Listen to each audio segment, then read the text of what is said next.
Hello coders, this is Algobot 048B.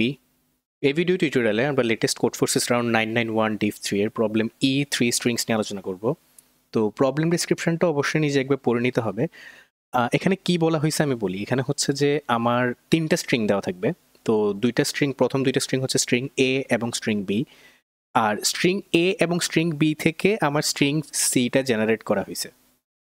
ঠিক আছে, এখন কিভাবে জেনারেট করা হয়েছে সেটা আমরা একটু দেখি। যেমন হচ্ছে আমার যদি স্ট্রিং এ যদি এরকম হয় যে A B C, okay, R string B হচ্ছে let's say D E F. এখন স্ট্রিং সি যেটা হবে সেটা লেন্থ হবে হচ্ছে এ এবং বি এর যোগফল। আরও এটা মানে স্ট্রিং এ এবং স্ট্রিং বি দুইটা লেন্থ কিন্তু সমান নাও হতে পারে। ওকে, সো লেটস সে এটা হচ্ছে স্ট্রিং বি, এটা হচ্ছে স্ট্রিং এ। ওকে, স্ট্রিং সি কিভাবে চুজ হবে? যে কোনো একটা স্ট্রিং থেকে এ এবং বি এর মধ্যে যে কোনো একটা থেকে সে র্যান্ডমলি একটাকে চুজ করে তার প্রথম ক্যারেক্টারটাকে অ্যাপেন্ড করবে এবং ওই ক্যারেক্টারটাকে যে স্ট্রিং থেকে সে চুজ করছে সেখান থেকে রিমুভ করে দেবে। তো যেমন হচ্ছে আমি এখানে যদি এরকম করি যে এখন স্ট্রিং সি এর প্রথম ক্যারেক্টারটা আমি চিন্তা করলাম যে আমি এখান থেকে নিব, দেন আমি এখানে এ দিলাম আর এখান থেকে এটা আমি মুছে দিব। দেন আমি চিন্তা করলাম যে এখান থেকে নিব, দেন এখানে আমি ডি দিলাম আর এই ডিটা হচ্ছে এখান থেকে মুছে দিলাম।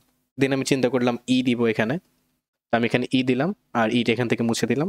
দেন এখন তো বি বি স্ট্রিং এর কিছু নাই, তাহলে আমার এই বি সি দুইটাকে এখানে বসাই দিতে হবে। তো এই প্রসেসে হচ্ছে আমার স্ট্রিং সিটাকে তারা এখানে জেনারেট করছে। এখন প্রশ্ন হচ্ছে যে ওরা যে স্ট্রিং সিটা দিছে সেই স্ট্রিং সিটা অ্যাকুরেট স্ট্রিং নাও হতে পারে। মানে যেমন হচ্ছে যে এই যে আমি যদি ফার্স্ট স্ট্রিংটা দেখি, ফার্স্ট টেস্ট কেসটা দেখি, এখানে হচ্ছে এ এবং বি আছে। তার মানে হচ্ছে আমার স্ট্রিং এ যেটা আছে আমার স্ট্রিং এ যেটা আছে সেটা হচ্ছে আমার এরকম।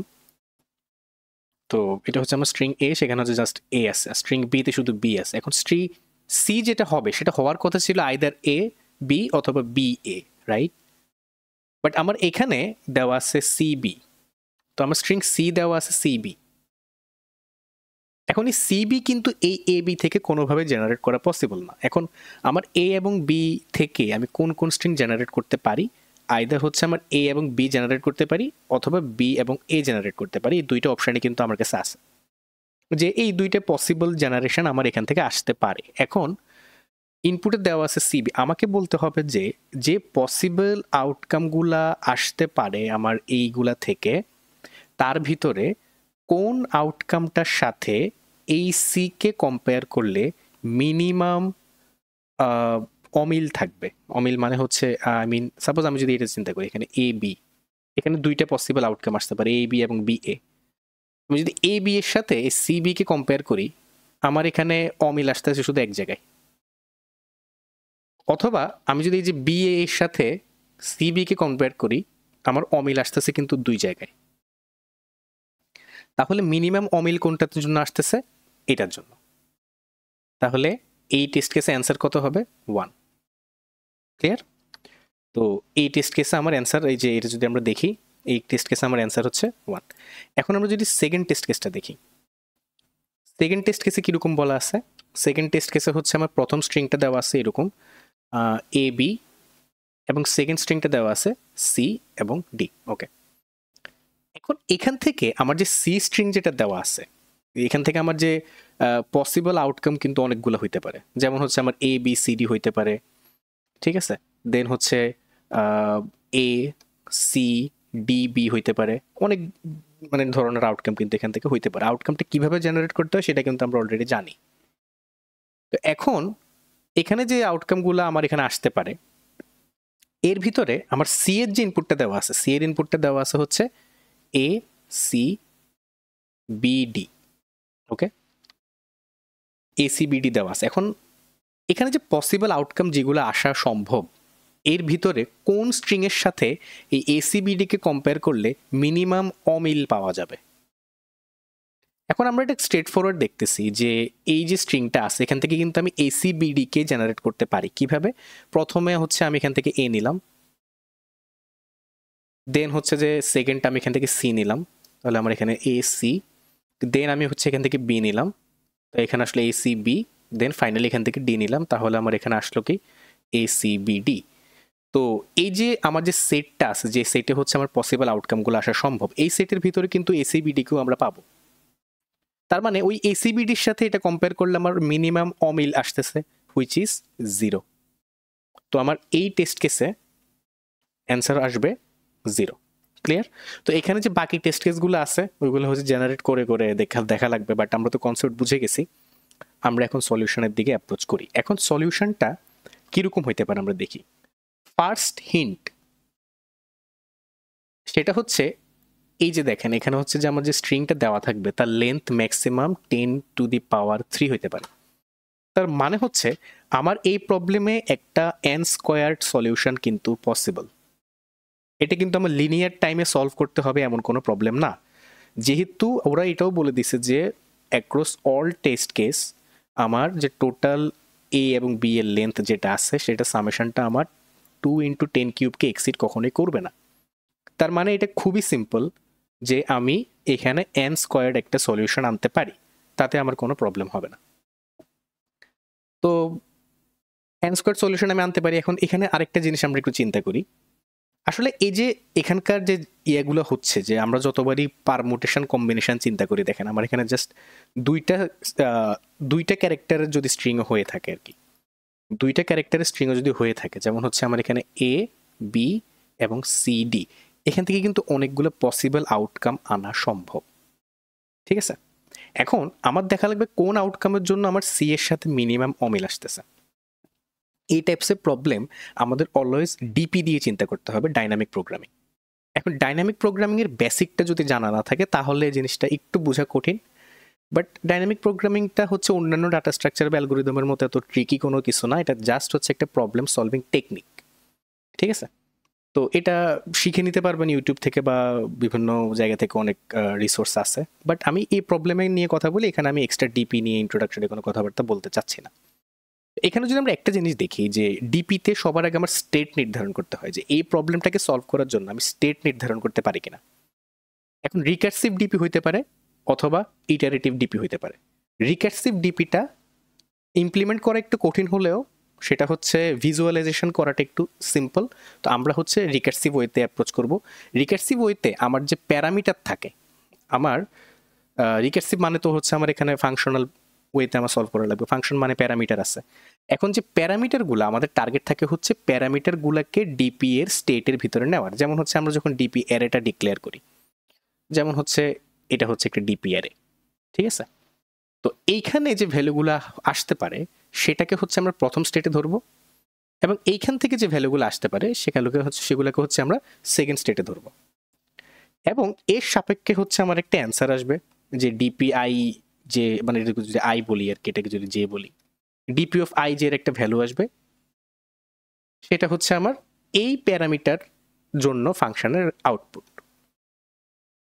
ঠিক আছে, তাহলে আমরা এখন দেখি এই প্রবলেমটাকে কি আমরা ওইভাবে কম্প্রেস করতে পারি কিনা। দেখেন এখানে খুবই সিম্পল একটা জিনিস, যে আমি যদি এভাবে চিন্তা করি যে আমার যে ডিপি স্টেটটা আছে, এখানে প্রথমটাতে আমি স্টোর করব হচ্ছে আমার প্রথম অ্যারে থেকে বা প্রথম স্ট্রিং থেকে আমি কয়টাকে নিছি, মানে হচ্ছে টেকেন ফ্রম এ। ঠিক আছে, এবং সেকেন্ডটাতে আমি স্টোর করব হচ্ছে আমি সেকেন্ড স্ট্রিং থেকে এ পর্যন্ত কয়টাকে নিছি, টেকেন ফ্রম বি। মানে আমি প্রথম স্ট্রিং থেকে সাপোজ 3টাকে নিছি। ঠিক আছে, সাপোজ আমি প্রথম স্ট্রিং থেকে এখানে তো 2টা আছে, 2টা ভ্যালু আছে, তাহলে প্রথম স্ট্রিং থেকে মনে করি যে আমি একটাকে নিছি এ পর্যন্ত, সেকেন্ড স্ট্রিং থেকে হচ্ছে আমি 2টাকে নিছি এ পর্যন্ত। যদি এ পর্যন্ত আমি প্রথম স্ট্রিং থেকে একটা নিয়ে থাকি এবং দ্বিতীয় স্ট্রিং থেকে 2টা নিয়ে থাকি, দেন ফাইনাল অ্যান্সার কত আসবে সেটা আমি এখানে স্টোর করব। ঠিক আছে, তাহলে প্রথম স্ট্রিং থেকে আমি একটা নিছি আর দ্বিতীয় স্ট্রিং থেকে আমি 2টা নিছি, তার মানে এখানে সি এর ভ্যালু কি হইতে পারে? খুবই সিম্পল, আমি প্রথম স্ট্রিং থেকে যদি একটা নিই তাহলে হচ্ছে আমার এখানে এ আসবে, দ্বিতীয় স্ট্রিং থেকে যদি 2টা নিয়ে থাকি তার মানে আইদার আমার সিডি আসবে অথবা ডিসি আসবে। ক্লিয়ার? তো ডিপি সম্পর্কে যদি আপনার বেসিক ধারণা থাকে তাহলে এই জিনিসপত্রগুলো ডিটেলস আমি আর বলতে চাচ্ছি না, আশা করি সেটা আমরা বুঝতে পারছি। তো আমরা এখানে কি করব, ডিপির এখানে আমার সবার আগে নির্ধারণ করতে হবে বেস কেসটা কি। ঠিক আছে, এবং আমি ট্রানজিশনগুলো কিভাবে করব। আচ্ছা, বেস কেসটা কি এখানে দেখেন, তো এখানে যে প্যারামিটারটাকে আমি আরেকটু আপডেট করি। যে প্যারামিটারটাকে আমি আরেকটু আপডেট করতেছি এইভাবে, যাতে আমাদের হিসাবের সুবিধার্থে এই আপডেটটা না করলেও হয়। সেটা হচ্ছে আমি এখানে রাখবো, সেটা হচ্ছে সি এর ইন্ডেক্স, মানে সি এর কোন ভ্যালুটাকে আমি কম্পেয়ার করতেছি এখানে, আমার যে সি যে স্ট্রিংটা আমি বিল্ড করতেছি আর কি, ওইটা আমি বিল্ড করে দেন কম্পেয়ার করবো যে আমার অ্যাকচুয়াল সি এর সাথে এটাতে কয়টা অমিল আছে। ঠিক আছে, তো আমার অ্যান্সারের ডাইনামিকিজমটা ডিপেন্ড করতেছে টেকেন এ এবং টেকেন বি এর উপরে। তার মানে সি ইন্ডেক্সটা আমার প্যারামিটারে অ্যাটাচ না করলেও হচ্ছে, তাহলে আমার এখানে ম্যাক্সিমাম ভ্যালু হইতে পারে 10 কিউব, এখানে ম্যাক্সিমাম ভ্যালু হইতে পারে 10 কিউব। তার মানে আমার ডিপিআর এটা কিন্তু আমি সাকসেসফুলি ডিক্লেয়ার করতে পারবো, কারণ আমার এখানে বলে দিছে বি এবং এ এর ম্যাক্সিমাম লেন্থ কত হইতে পারে। ক্লিয়ার? তো এখন বাকিটা আমরা দেখবো হচ্ছে ইমপ্লিমেন্টেশনে।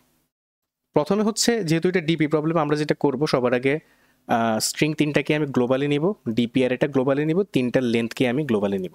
ওকে, আচ্ছা। এখন দেখেন টি সংখ্যক টেস্ট কেসের জন্য টি ইনপুট নিলাম, তারপর হচ্ছে এ বি সি তিনটার সাইজ আমি অ্যাসাইন করে নিলাম, তারপরে ওই সাইজ পর্যন্ত ডিপিআর এটাকে আমি কি করলাম, -1 করে নিলাম সবগুলোকে। এখন কোনো একটা DP of I J,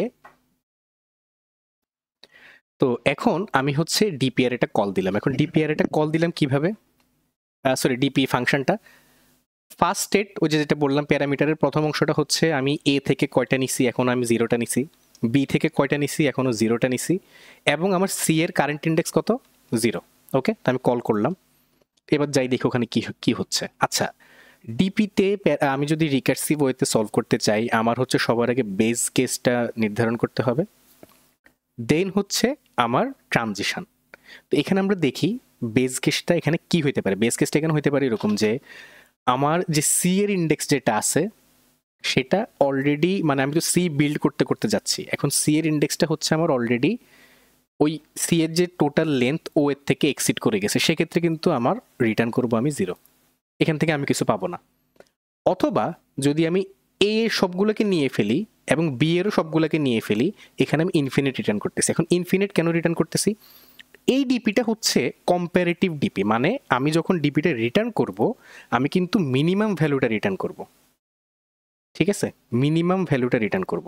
that means এটা যেহেতু আমার ইম্পসিবল স্টেট, এখান থেকে আমার এমন একটা ভ্যালু রিটার্ন করতে হবে যেটা কম্প্যারিজনের সময় এমনিতে বাদ পড়ে যায়।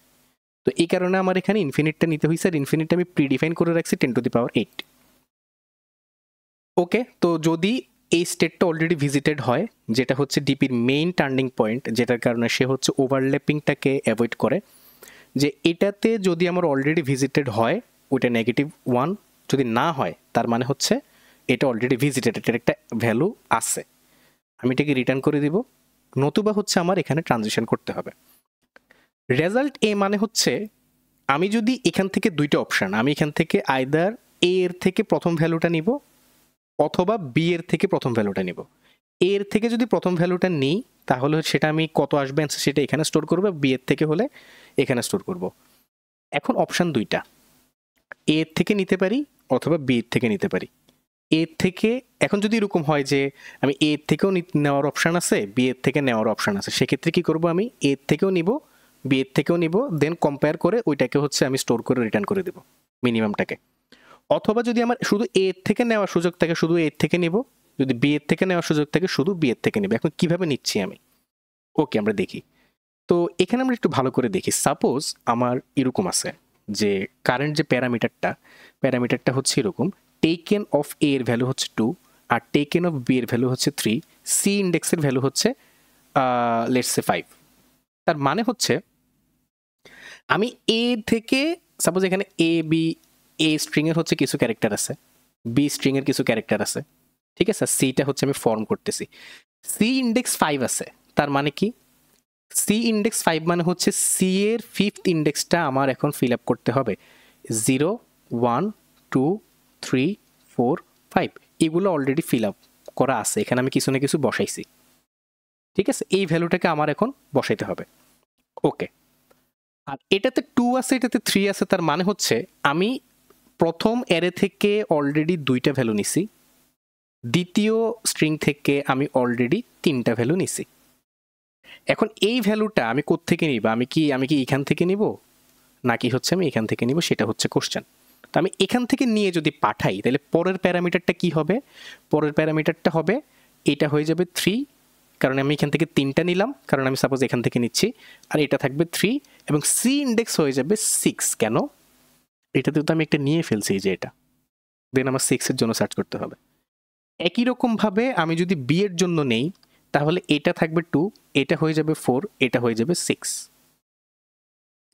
এখন কম্প্যারিজনটা কিভাবে হবে?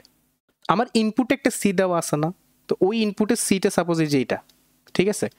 তাহলে এখানে আমি যদি এটা বসাই, এখানে সাপোজ যে ক্যারেক্টারটা আছে সেটা হচ্ছে এক্স, আমি যদি এখানে এক্স বসাই, এই এক্স এর সাথে আমার ইনপুটের সি এর এই ইন্ডেক্সটার কি মিল আছে নাকি অমিল আছে আমি সিম্পলি কম্পেয়ার করতে পারতেছি। তাহলে আমি এটাই এখানে করছি, যে আমি যদি এর ভ্যালুটা নেই তাহলে সি এর এই সি ইন্ডেক্সে যে ভ্যালুটা আছে সেটা যদি এর এই টেকেন এই ইন্ডেক্সের সমান না হয় তাহলে আমার 1 যোগ হবে। এটা জাস্ট কন্ডিশনাল, জাস্ট এখানে 1 যোগ হবে। আর দেন বাকি ভ্যালুটা ডিপেন্ড করবে কি পরের কলের উপরে। পরের কলটা কি? যেহেতু আমি এ থেকে নিছি তাহলে এর ভ্যালু বাড়াই দিব, taken A plus 1, taken B C index plus 1। Same কাহিনী বি এর জন্য। তো দুইটা আমি করছি, এখন কোনটা মিনিমাম সেটা আমার নিতে হবে। এই যে আমি এখান থেকে নিয়ে নিলাম। ক্লিয়ার? এখন মনে করি যে আমার টেকেন বি এর ভ্যালুটা m-1 এর থেকে বেশি, মানে আমি টেকেন বি নিতে পারবো না, সেক্ষেত্রে আমার টেকেন এ, যদি উল্টাটা হয় টেকেন বি। ক্লিয়ার? ফাইনালি আমার যে আউটপুটটা আসবে সেটা হচ্ছে আমার অ্যান্সারের ভিতরে স্টোর হবে, সেটা আউটপুট দেখালেই হচ্ছে। ক্লিয়ার? তো এটা হচ্ছে আমার এই প্রবলেমের সলিউশন। এখানে একটা বিষয় হইতে পারে, সেটা হচ্ছে কিছু কিছু কম্পাইলারে ইরোদ দেখাইতে পারে, যেমন হচ্ছে যে কোড ফোর্সেস ইরোদ দিবে না, কোড ফোর্সেস এটা ইরোদ ধরবে না, বাট আপনার লোকাল কম্পাইলার ইরোদ দিতে পারে, যে হচ্ছে যেহেতু আমি এখানে এই ফাংশনের একটা রিটার্ন টাইপ দিছি, ঠিক আছে, বাট আমি এখানে আলটিমেটলি কিছু রিটার্ন করি নাই। আমি যে রিটার্নটা করছি এখানে এখানে কিন্তু রিটার্ন করি নাই। আমি যে রিটার্ন করছি সেটা হচ্ছে কন্ডিশনাল রিটার্ন। এখন তারা এক্সপেক্ট করবে, কম্পাইলার এক্সপেক্ট করবে যে কোনো কন্ডিশনই সাপোজ স্যাটিসফাই করে না, সেক্ষেত্রে কোথায় আসবে? But according to our code structure and logic আমার এই তিনটার যে কোনো একটি কিন্তু স্যাটিসফাই করবে। তবুও যদি ইরোদ দেখায়, জাস্ট এখানে একটা রিটার্ন জিরো নিয়ে দিয়ে দেওয়া লাগবে, বাট এটা আমার অ্যান্সারে তেমন কোনো বেশি ফারাক ফেলবে না, এটা আমার অ্যান্সারটা কখনোই চেঞ্জ করবে না অ্যান্সারটা, কারণ আমার এই ব্লক পর্যন্ত আসবেই না কখনো। ক্লিয়ার? এনিওয়ে, সো এটা হচ্ছে এই প্রবলেমের সলিউশন, আর নেক্সট প্রবলেমগুলো আমি সিকোয়েন্সিয়ালি আপলোড করে দেবো। ওকে, গুড বাই।